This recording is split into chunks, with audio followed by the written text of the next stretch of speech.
பெண் குழந்தை ஒரு வீட்ல பிறக்குது அப்படின்னா பயங்கர யோகம் நடக்கிறதுக்கான வாய்ப்புகள் இருக்கா அப்படிங்கிறது கேள்வி சார். சமூகம் பெண் குழந்தைகளை அவ்வளவு சரியா ஏத்துக்கல. காரணம் என்ன, அவங்களுக்கு நிறைய ரெஸ்பான்சிபிலிட்டி இருக்கு. இப்ப மட்டும் இல்ல, ஆதி காலத்துல இருந்தே பெண் குழந்தை பிறப்பதை யாருமே தனது ராசியாக பார்க்கவே இல்லை.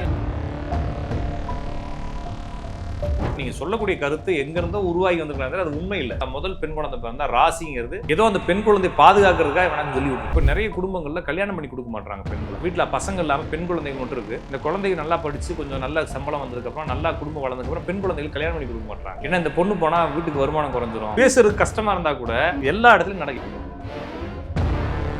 இப்போ வரைக்கும் என்கிட்ட ஜாதகம் பார்க்குறவங்க 3-4 பிள்ளைங்க இருக்கும், ஒரே ஒரு பையன் பிறக்குமான்னு கேட்குறாங்க. அந்த பையனுக்காக அவங்க 5 டெலிவரிலாம் பண்ணுறாங்க. 5 குழந்தை 6வது குழந்தையாச்சும் வந்துருக்குன்னு சொல்லி அவங்க ட்ரை பண்ணிட்டே இருக்கிறாங்க. ஆண் குழந்தை மேலே இன்னும் அவங்களுக்கு அந்த ஆர்வம் இருக்குது, பெண் குழந்தை மேலே இன்னும் அந்த வெறுப்பு இருக்குது.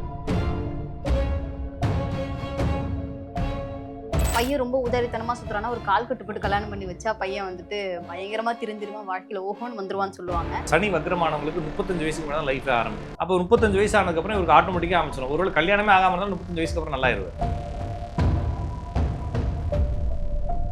உறவுகளோட ஜாதகத்தை வச்சு இவங்களோட ஜாதகத்தை எல்லாத்தையும் இப்போ எல்லா ஒரு குடும்பத்துக்குள்ள எடுத்துட்டோம்னா இந்த பொண்ணுக்கு பிரச்சனைனா அவங்க அப்பா ஜாதத்துல பொண்ணுக்கு பிரச்சனை இருக்கு, இவங்க தம்பி ஜாதத்துல அக்காவுக்கு பிரச்சனை இருக்கு. இது செகண்ட் மேரேஜுக்கு போகுமா, அஃபேர் போகுமா, இப்படியே போயிருமா, இது என்ன பிரச்சனைன்றது யோசிக்கிறப்ப போல கன்ஃபியூஸ் ஆகிறப்ப சரி உங்க அண்ணன் ஜாதத்தை கொடுங்கன்னு கேட்குறப்ப அண்ணன் ஜாதத்தை பார்க்குற தங்கச்சிக்கு 2 கல்யாணம் அழகா சொல்லணும். இதெல்லாம் ஒரு கூட்டாக தான் காட்டும், எல்லாமே கம்பல்சரி காட்டும். நிறைய பேருக்கு நான் சொல்லிக்கிறேன், ஒரு பெண் ஜாதத்துல சனி வக்ரமா இருக்கும். இந்த பெண்ணை ஒரு 28 வயசுல கல்யாணம் பண்ணிட்டு போவான். கரெக்டா அந்த பிள்ளைக்கு 28 வயசு ஆனோடனே இந்த இவனுக்கு வேலை போயிடும். அந்த பொண்ணுக்கு 35 வயசு ஆகிற வரைக்கும் இந்த குடும்பத்துல பிரச்சனை வந்துட்டே இருக்கும் தொழில். அப்போ 2 பேருக்குமே சனி வக்ரமா இருந்தால் 2 பேருக்குமே 35 வயசு கடந்துடணும். ரெஃப்ளெக்ட் ஆன்மீகம் நேயர்களுக்கு வணக்கம். இன்னைக்கு நம்ம கூட ஜோதிடர் க. பார்த்திபன் சார் தான் இணைஞ்சிருக்கிறாரு. அவர்கிட்ட பேசுறதுக்கு நிறைய முக்கியமான விஷயங்கள் இருக்கு, வாங்க தொடர்ந்து பேசலாம். வணக்கம் சார். வணக்கம். ரொம்ப நாளா சில விஷயங்கள் சொல்றாங்க இல்லையா, ரொம்ப நாளா குழந்தை பிறக்காம இருக்கும், ஒரு பெண் குழந்தை பிறந்துருச்சு அப்படின்னா வீட்டுக்கு ரொம்ப ராசி ஆயிடும்னு சொல்லுவாங்க. ஒண்ணுமே இல்லாம இருந்தோம், இவ பிறந்ததுக்கு அப்புறம் தான் வீடு வாங்கணும், நகை வாங்கணும், நாங்க ஒரு பெரிய ஆளாயிட்டோம் அப்படின்னு சொல்லுவாங்க.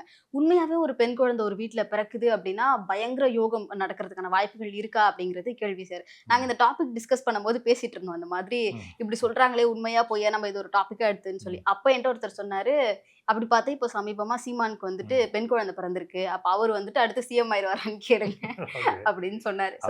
பெண் குழந்தை பிறந்தவங்க சிஎம் ஆவாங்கன்ற மாதிரி நீங்க நம்பிக்கிட்டு இருக்கீங்க இல்லைங்களா? அப்ப விஜய்க்கு பாவம் பெண் குழந்தை 1, ஆண் குழந்தை 1. ஸ்டாலின் அவர்களுக்கும் ஒரு ஆண் பெண்ணு, கலைஞருக்கு நிறைய. சரி சரி, இந்த லாஜிக்கா பேசுவோம் ஆரம்பம். இப்ப பெண் குழந்தைகள் பிறந்தா ராசி அப்படின்னு சொல்லியிருந்தா, இப்ப நீங்க ஸ்கேன் சென்டர் போயிருக்கீங்களா? வயிற்று ஸ்கேன் பண்றாங்க, அங்க போனீங்கன்னா அங்க ஒரு பெரிய போர்டு வெளியே எழுதி வச்சிருப்பாங்க.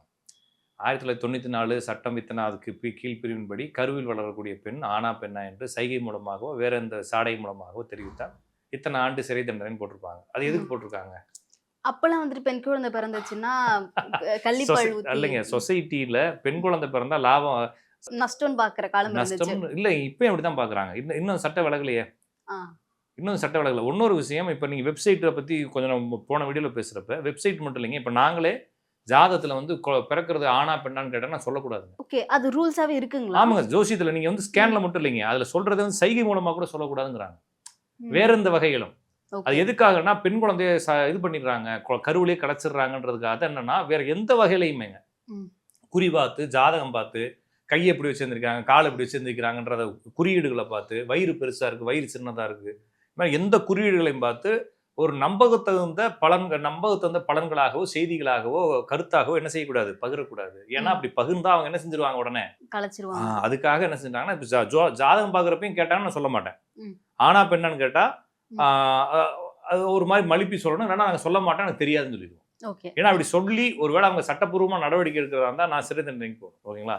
அப்ப இது இப்பயும் இருக்குது, சரிங்களா? இப்பயுமே அந்த சட்டம் நிலுவையில தான் இருக்குன்றப்ப அப்ப இப்போ வரைக்கும் சமூகம் எப்படி பாக்குது பெண் குழந்தைகளை அப்படின்னா, இது இப்ப இல்லைங்க, ஆரம்ப காலத்துல இருந்துங்க. ஏன்னா இது என்ன நினைக்கிறேன், பாதியில தான் நினைக்கிறேன், ஏதாச்சும் ஒரு நாட்டுல அரசன் யாருக்கு, அடுத்த அரசன் யாருக்கு முடிசூட்டுவாங்க? மகனுக்கு தான். ஏன் இப்ப மகளுக்கு கொடுக்க மாட்டாங்க? இன்னும் நம்ம சொத்து சட்டங்கள் மகளுக்கு சொத்து சட்டங்கள் இல்லாம தான் இருந்துச்சு 80 வரைக்கும் இல்லைங்களா? அப்ப இது இப்போ வந்தது இல்லைங்க, ஆதி காலத்துல இருந்து சமூகம் பெண் குழந்தைகளை அவ்வளவு சரியா ஏத்துக்கல. காரணம் என்ன, அவங்களுக்கு நிறைய ரெஸ்பான்சிபிலிட்டி இருக்கலாம், அல்லது அடுத்த ஜென்ரேஷனை கிரியேட் பண்ணி போறதுக்கு பெண் குழந்தைகள் சாதகமாக இல்லாமல் இருக்கலாம், இல்லைன்னா ஏதாச்சும் ஒன்று சொசைட்டி பெண்கள் வழியாக ஒரு பிரச்சனையை அனுபவிச்சிருக்கலாம். ம். அதனால வந்து இப்ப மட்டும் இல்ல, ஆதி காலத்துல இருந்தே பெண்களை வந்து உயர்வாக எந்த ஒரு அதான் பெண் குழந்தை பிறப்பதை யாருமே தனது ஒரு ராசியாக பார்க்கவே இல்ல. கிடையாது. ஆனா சும்மா பேசுறப்ப வந்து பெண் குழந்தை பிறந்துச்சு நல்லா இருக்குன்றப்ப அது என்னன்னா, ஒரே ஒரு பெண் குழந்தை பிறக்கிறப்ப அந்த பெண் குழந்தை மேல அவங்க வச்சிருக்கக்கூடிய அன்புனால வந்து இந்த பிள்ளை பிறந்ததுக்கு அப்புறமா தான் நல்லா இருந்தேன்ற வார்த்தையை சொல்லாமே தவிர எல்லாருமே அதை எடுக்கல. நிறைய பேர் வீட்டுல பெண் குழந்தை பிறந்துச்சுன்னு என்ன நினைப்பாங்க? ம். இப்பயும் தானே. ஆமா. சில பேர் வந்து அப்பாலாம் அடுத்தடுத்து பெண் குழந்தை வந்து பிறந்தத பார்க்காமலே போனவங்கலாம் சரிங்களா? இருக்காங்க இப்ப வரைக்கும் என்கிட்ட ஜாதகம் பாக்குறவங்க, சார் ஒரே ஒரு சரி, பையன் இன்னுமா சார் கேக்குறாங்க? ஒரே ஒரு பையன் பிறந்தா போதும்னு கேக்குறாங்க. 3, 4 பிள்ளைங்க இருக்கும். ஒரே ஒரு பையன் பிறக்குமான்னு கேக்குறாங்க. அந்த பையனுக்காக அவங்க வந்து 5 டெலிவரிலாம் பண்றாங்க. 5 குழந்தை பத்தி 6வது குழந்தையாச்சும் வந்துரட்டும்னு சொல்லி அவங்க ட்ரை பண்ணிட்டே இருக்கிறாங்க தொடர்ந்து. ம். இன்னுமே நான் சொல்றது ம். இன்னுமே வந்து அப்படித்தான் பாக்குறாங்கன்றப்ப, அப்ப ஆண் குழந்தை மேல இன்னும் அவங்களுக்கு அந்த ஆர்வம் இருக்கு. பெண் குழந்தை மேல இன்னும் அந்த வெறுப்பு இருக்கு. என்ன ஒரே ஒரு பிரச்சனை, எத்தனை குழந்தை பிறந்தாலும் வளர்க்குறாங்க இப்ப. கொஞ்ச நாளைக்கு முன்னாடி வளர்க்காம இருந்தாங்க. ஓகேங்களா? அப்ப பெண் குழந்தை பிறந்தா நஷ்டம் அப்படிங்கிறது மட்டும் இல்லாம ராசிங்கிறத சமூகம் பார்க்கல. சொசைட்டி என்ன சொல்ல, நான் என்னுடைய கருத்தை சொல்ல, சொசைட்டி வந்து அப்படிதான் இருக்கு. இன்னுமே ஆண் குழந்தையை பிறக்கிறத பெருமையாவும் நினைக்கிறாங்கன்றப்ப நீங்க சொல்லக்கூடிய கருத்து எங்க இருந்தோ உருவாகி வந்திருக்காங்க. அது உண்மை இல்லை. சொசைட்டிக்கு அது ஓகே. உண்மை இல்லை. ஆமா. ம். ஒருவேளை அந்த குழந்தை பிறந்தா பெண் குழந்தை பிறந்தா முதல் பெண் குழந்தை பிறந்தா ராசிங்கிறது ஏதோ அந்த பெண் குழந்தை பாதுகாக்கிறதுக்காக வேணாம்னு சொல்லி விட்டுருக்கலாம். அவ்வளவுதான் பார்க்க வேண்டியது இருக்க தவிர இன்னும் சொசைட்டி, ஏன்னா நான் வந்து இருக்கிற என்னோட கருத்தை சொல்லல, ம். சொசைட்டி இருக்கக்கூடிய நிலைமையை சொல்றேன். சொசைட்டி இது வரைக்கும் அந்த கருத்தை ஏத்துக்கவும் இல்லை, அப்படி நடக்கவும் இல்லை. எப்பயுமே வந்து பெண் குழந்தை அவங்க எத்தனாவது குழந்தையா பிறந்தாலும் என்ன செய்யறாங்க, ஒரு பாரமா தான் பாக்குறாங்க. ஏன்னா செலவு இருக்குன்னு பாக்குறாங்க. ம். இன்னொரு விஷயம், இப்ப பெண்கள் வேலைக்கு போய் சம்பாதிக்க ஆரம்பிச்சிட்டாலும் கூட அது எங்கேயாச்சும் ஒரு இடத்துல போயிட போகுது, அது நம்மள்ட்ட கண்டினியூவா இருக்க போறது இல்லை அப்படின்ற மைண்ட் செட்டும் இருக்கு. ஆமா, இப்பெல்லாம் டிகிரி படிக்க வைக்கும்போது கூட இதே படிச்சுக்கோ, ஆமா ஆமா கல்யாணம் பண்றதுக்கு ஆமா காசு அப்படிங்கிற மாதிரி அப்படின்னு பாக்குறாங்க. சொல்றாங்க. இப்ப நிறைய குடும்பங்கள்ல கல்யாணம் பண்ணி கொடுக்க மாட்டாங்க பெண்களை. 2 குழந்தை வீட்டுல பசங்க இல்லாம பெண் குழந்தைகள் மட்டும் இருக்கு. இந்த குழந்தைகள் நல்லா படிச்சு கொஞ்சம் நல்ல சம்பளம் வந்ததுக்கு அப்புறம், நல்லா குடும்பம் வளர்ந்ததுக்கு அப்புறம் பெண் குழந்தைகள் கல்யாணம் பண்ணி கொடுக்க மாட்டாங்க. ஓகே. ஏன்னா இந்த பொண்ணு போனா வீட்டுக்கு வருமானம் குறைஞ்சிரும் ம். அப்படின்னு நிறைய குடும்பம் இது பேசுறது கஷ்டமா இருந்தா கூட ம். ம். எல்லா இடத்துலயும் எல்லா இடமும் நடக்குது இல்லைங்களா? என்கிட்ட ஓகே. பார்க்கக்கூடிய கிளைண்ட் நிறைய பேர் இந்த பிரச்சனை மாட்டிட்டு இருக்காங்க. அதாவது தங்கச்சி ஒன்று இருக்கும், ஒரு 2 தங்கச்சி இருக்கும். இல்லைன்னா இவங்க அப்பா வந்து கடன்ல மாட்டிட்டு இருப்பாரு, குடிகாரரா இருப்பாரு, இவங்க அம்மா போராடிட்டு இருப்பாங்க, உடம்பு பிரச்சனை இருக்கும். இந்த பொண்ணுக்கு சம்பாதிக்க ஆரம்பிச்சிடும். ஆனா இந்த பொண்ணு கல்யாணமே பண்ணி கொடுக்க மாட்டாங்க. இந்த ம். பொண்ணு போயிட்டா நம்ம குடும்பம் திருப்பி என்ன ஆயிரும், டவுன் ஆயிரும்னு சொல்லிட்டு நிறைய பிள்ளைகள் அப்படி கல்யாணம் பண்ணாமே வச்சிருக்கிறத நான் பார்க்குறேன்.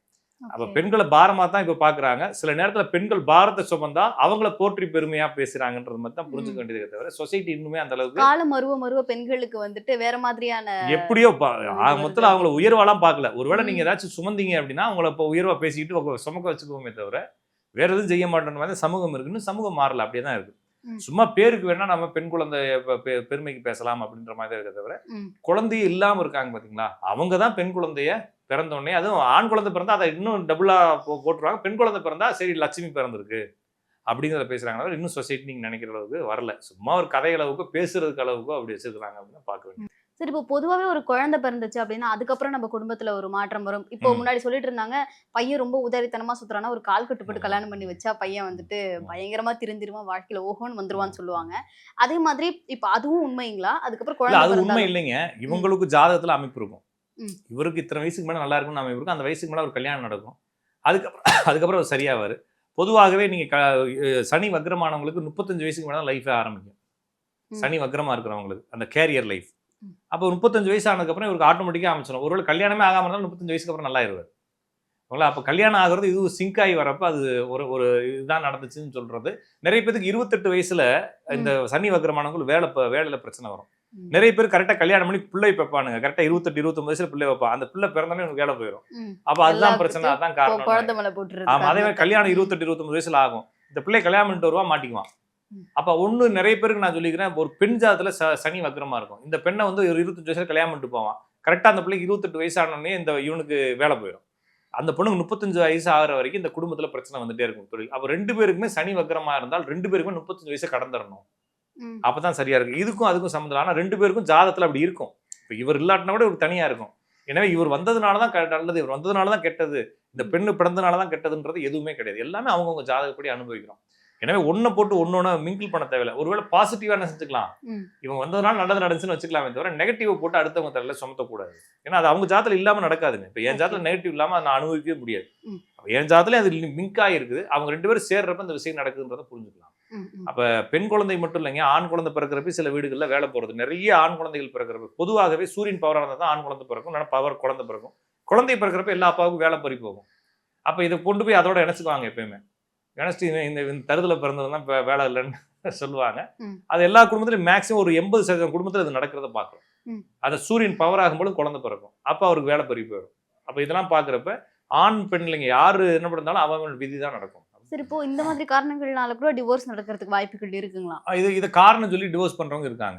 இப்ப நிறைய பேர் பாத்தீங்கன்னா, இவன் அந்த பிள்ளை வந்ததுக்கு அப்புறமா தான் எனக்கு வளர்ச்சியே இல்லை அப்படின்னு சொல்லி அது சின்னதா சண்டை அதிகமாகி வேற வேற காரணம். நான் இத காரணமா சொல்லி டிவோர்ஸ்னா இது கேட்கல சார். இப்போ இந்த மாதிரி நீங்க சொல்றீங்க இல்லையா, 25 வயசுல இவங்களுடைய ஜாதகத்துல இருக்கும், இந்த பெண் வந்ததுனால இவங்க தான் காரணம்னு அவங்க நினைச்சுப்பாங்கன்னு சொல்லி, அப்படி நினைச்சுக்கிட்டு இந்த சண்டைனால வந்துட்டு அதான் சொல்றேன், நான் ஜாதக ரீதியா சண்டை இல்லாம ரியலியாவே நடக்குது இல்லைங்களா? அப்ப இவங்க வந்து பொருளாதாரத்துல மாட்டிக்குவாங்க. அப்ப அவங்க ஜாதகம் டிவோர்ஸ் ஆகணும்னு விதி இருக்குன்னு வச்சுக்கோங்களேன், இதுவே ஒரு காரணமாகி டிவோர்ஸ்க்கு போயிடுவாங்க. அதையும் நம்ம பாக்குறோம். அப்ப குடும்பத்துல பொருளாதாரத்தினாலையும் வேலைனாலையும் தருதலையா சுத்துறாங்க. இப்ப கூட கால் பண்ணவங்க அதான் பேசுனாங்க கொஞ்ச நேரத்துக்கு முன்னால. அவர் வந்து என்னன்னா குடிச்சிட்டு படுத்து தூங்குறாரு. அப்ப இருக்கிறப்ப கொடுத்தல இப்ப அனுபவின்னு சொன்னேன் நான். இப்ப உங்க முன்னால தானே பேசினேன். அப்ப அது கெட்ட நேரம் அவங்களுக்கு ஆரம்பிக்கிறப்ப அந்த வக்ரங்கள் கெட்ட நேரம் ஆரம்பிக்கும். அப்ப 2 பேருக்கு அப்படி இருக்கும். நிறைய பேருக்கு அது ஒத்துக்குவாங்க, நிறைய பேருனால ஜாதகத்துல பிரிவு இருக்குன்னு வச்சுக்கோங்களேன், கண்டிப்பா இதே ஒரு காரணமாக பிரிவு ஆரம்பிச்சோம். அப்படிதான் நம்ம ஜாதகத்துல பிரிவு இருக்குன்னு இருக்கணும். வெறும் இந்த சண்டை மட்டும் காரணம் இல்ல, ஜாதகத்துல பிரிவு இருக்குன்னு டிவோர்ஸ் ஆகும், செகண்ட் மேரேஜ் போகும் இருக்கும் 2 பேத்துக்கும். அது ஏதாச்சும் ஒரு காரணம், இது ஒரு முக்கிய காரணமாக அது மாறிடும். சார், அப்போ வந்துட்டு உண்மையான ஒருத்தவங்களுக்கு வந்து அதிர்ஷ்டம்னு ஒண்ணு இருக்கு, இல்லைன்னா வந்துட்டு கெட்டது அப்படின்னு ஒண்ணு இருக்குன்னா அது என்னதுதான் சார்? இப்போ ஒரு உறவுனாலயோ ஒரு குழந்தை பிறப்புனாலயோ ஒரு அதிர்ஷ்டம் வர்றது அப்படிலாம் வரவே வராதுங்க. அப்படிலாம் யார் என்னுடைய ஜாதகத்துல இருந்தா அது நடக்கும். ஓகே, என்னுடைய ஜாதகத்துல நடக்கும் பொழுது அவங்களுடைய ஜாதகம் சேரும்போது அவங்க ஜாதகம் அதை இண்டிகேட் பண்ணும். இதுல எது கண்டுபிடிக்கிறது ஈஸியா இருக்குன்றதான் மேட்டர். இப்போ ஒரு சம்பவம் நடக்கிறத கண்டுபிடிக்கிறதுக்கு நிறைய கணிதங்கள் இருக்கு. அப்ப சில நேரத்துல வந்து அவங்க அப்பாவுக்கும் அம்மாவுக்கும் சண்டை நடந்துகிட்டு இருக்கும், சரிங்களா? அவங்க அப்பா ஜாதகத்துல பார்த்தோம்னா 2 திருமணத்துக்கான அமைப்புகள் தேடும் பொழுது நிறைய ரூல்ஸ் இருக்கு. அதுல சில ரூல்ஸ்களை மாட்டிக்கிட்டு இருக்கும், நம்மளால கண்டுபிடிக்கிறது ரொம்ப கிரிட்டிக்கலா இருக்கும். அவங்க அம்மா ஜாதகத்தை பார்ப்போம், அதுவும் கண்டுபிடிக்கிறதுல பையன் ஜாதகத்தை கொடுன்னு கேட்போம். பையன் ஜாதகத்தை பார்த்தோன்னே அம்மா அப்பாவுக்கு 2 கல்யாணம் இருக்கும்.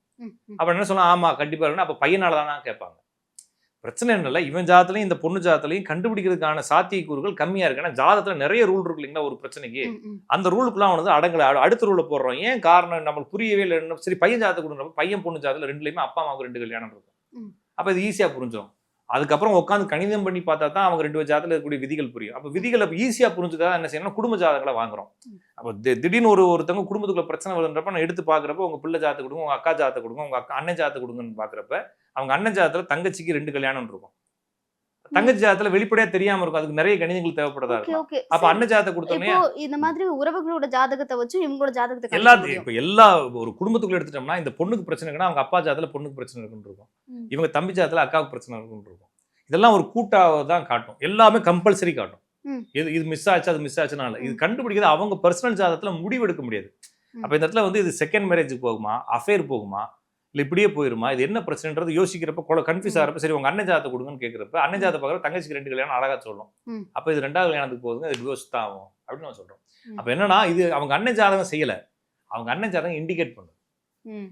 அப்போ இது போல குழந்தை ஜாதகம் இண்டிகேட் பண்ணும், பொண்டாட்டி ஜாதகம் இண்டிகேட் பண்ணும், இதெல்லாம் புரிஞ்சுக்கலாமே தவிர இவன் ஜாதத்தில் இருந்தால் தானே நடக்கும்.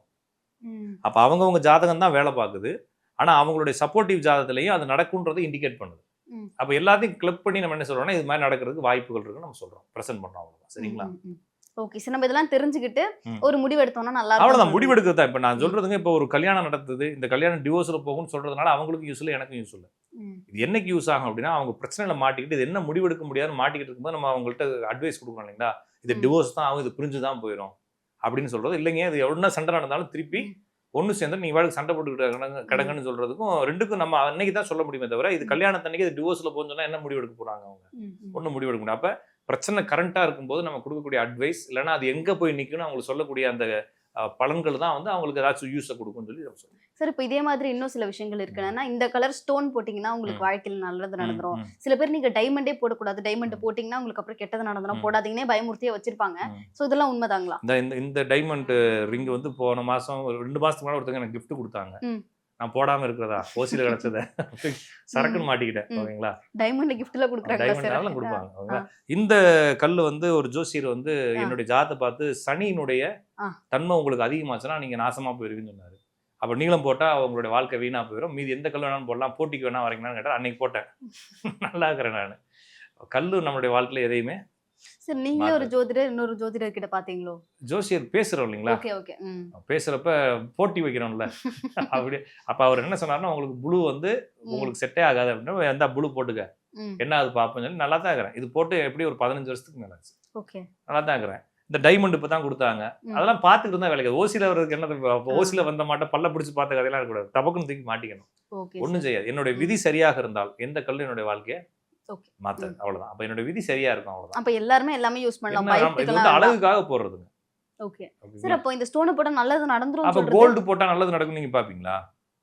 கோல்ட வந்து ஒரு ஆர்னமெண்டா பாக்குறாங்க. சரி, இப்ப ஸ்டோன்க்குலாம் அதுவும் ஆர்னமெண்ட் தான்.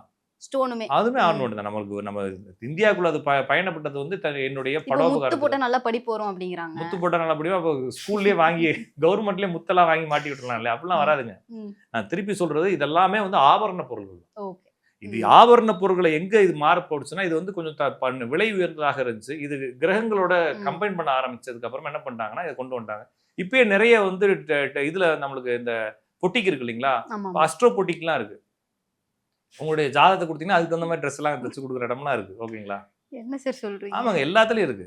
அஸ்ட்ரோ பொட்டிக்கு இருக்கு. அதாவது வந்து உங்களுடைய ஜாதகத்தை கொடுத்தீங்கன்னா ஜாதகத்துக்கு தகுந்த மாதிரி ட்ரெஸ் மெட்டீரியல் எல்லாம் போட்டு அதுக்கு என்னென்ன கலர் மேட்ச் பண்ணணும்லாம் பண்ணி தராங்க. ஓகே, அப்ப நீங்க எதை செஞ்சாலுமே அஸ்ட்ரோ செப்பல்லாம், அஸ்ட்ரோ ஃபுட்வேர் இருக்கு. உங்களுக்கு என்னன்னா என்ன வேணும்னாலும் உணவு இருக்கு. உணவு மட்டும் எனக்கு தெரியும் சார், உணவு ட்ரெஸ் எல்லாம் தெரியாது. எல்லாமே இருக்கு. நீங்க என்ன வேணாலும் பண்ணிக்கலாம். அதுக்கு டிசைன், அதுக்கான பேரு எல்லாமே இருக்கு. அப்ப சமூகத்துல வந்து எதெல்லாம் வந்து மக்கள் அதிகமா பயன்படுத்தினாங்களோ அதுக்குள்ள ஜோசியத்தை கொண்டு போய் நுழைச்சாங்க. ஜெமாலஜி, ஒரு மார்க்கெட்டிங் ஸ்ட்ராட்டஜி. மார்க்கெட்டிங் தான் அது. ஜோசியம் கிடையாது, ஜெமாலஜி. அஸ்ட்ராலஜி கிடையாது, ஜெமாலஜி. ரத்தின கற்கள் அப்படிங்கிறது தனித்துறை. ஏன்னா அதுல எங்கேயுமே ஜோசியத்துக்குள்ள கொண்டு வரல எதுவுமே. நியூமராலஜின்னு ஒண்ணு வந்துச்சு. அஸ்ட்ராலஜி வேற, நியூமராலஜி வேற. எல்லாமே ஆலஜி, எல்லாமே தனித்தனி ஆலஜி. அஸ்ட்ராலஜிங்கிறதுக்குள்ள எதுவுமே கிடையாது. அஸ்ட்ரோ மட்டும்தான், வானியல் கணிதங்கள் மட்டும்தான். இப்ப எதுக்காக கொண்டு வந்து சேர்த்தாங்கன்னா, இது கல்லோடைய கலர் வந்து இதோட இருக்கிறதுனால இதை போட்டா நல்லா இருக்கும்னு சொன்னாங்க. எதை போட்டாலும் இன்னும் மாறாது. அப்ப வந்து என்னன்னா, ஜெமாலஜி அப்படிங்கிறது ஒரு துறை, அவ்வளவுதானே தவிர எதை போட்டாலும் ஒன்றும் ஆகாதுங்க. ஜாதகம் நல்லா இருந்தா போடலாம், கண்டிப்பாக போடலாம். உங்களுடைய ஜாதக அடிப்படையில் எல்லாமே உங்கள்கிட்ட வந்து சேரும். ஸோ இதை பத்தி ஒரி பண்ண தேவை. கண்டிப்பா சார், ஸ்ட்ரெயிட் ஃபார்வர்டா நிறைய விஷயங்கள் வந்து சொல்லியிருந்தீங்க சார். பூசி முழுகாம இப்படிதான் இவ்வளவுதான் அப்படிங்கிற மாதிரி சொல்லியிருந்தீங்க. உங்க நேரத்துக்கு ரொம்ப நன்றி சார். வணக்கம்.